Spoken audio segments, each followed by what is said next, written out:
Salut à tous, c'est David. Petite mise à jour sur le logiciel de la Tesla. On va regarder ça tout de suite. Alors, toute petite mise à jour, mais c'est juste pour le principe. C'est parti.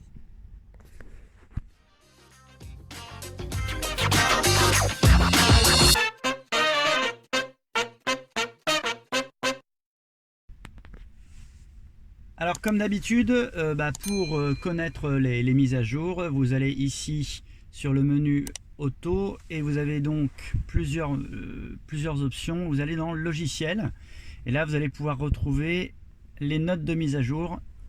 Hop, ici, et donc la dernière mise à jour qui vient d'être faite. Bon, vous allez voir, c'est pas exceptionnel, c'est la 2021-32-21 avec le son immersif. Voilà, et donc le son immersif, vous allez dans les options ici audio, vous allez sur paramètres, et là vous avez ici en bas, vous avez le son immersif. Avant il y avait juste un bouton on-off, là maintenant vous avez arrêt, bas, standard ou alors auto. Voilà, et c'est ça la petite nuance.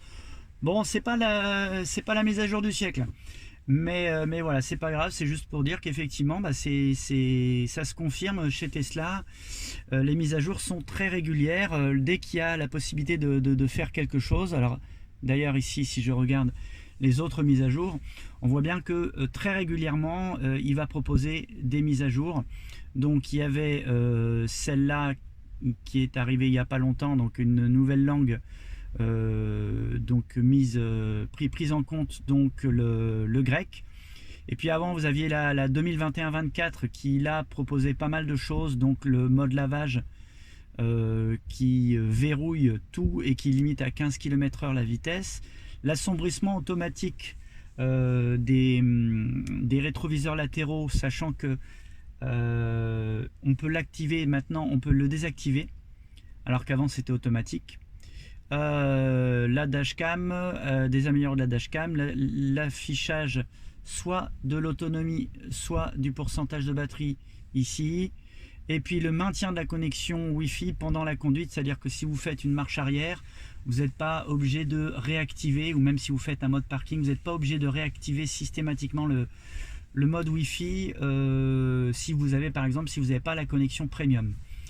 Voilà, bon allez, je vais pas revenir, mais vous voyez, vous avez pas mal d'anciennes versions. Vous pouvez regarder un petit peu tout ce qui a eu lieu depuis la 2020.4. Voilà, et bah écoutez, c'est tout pour aujourd'hui. À bientôt pour une prochaine vidéo.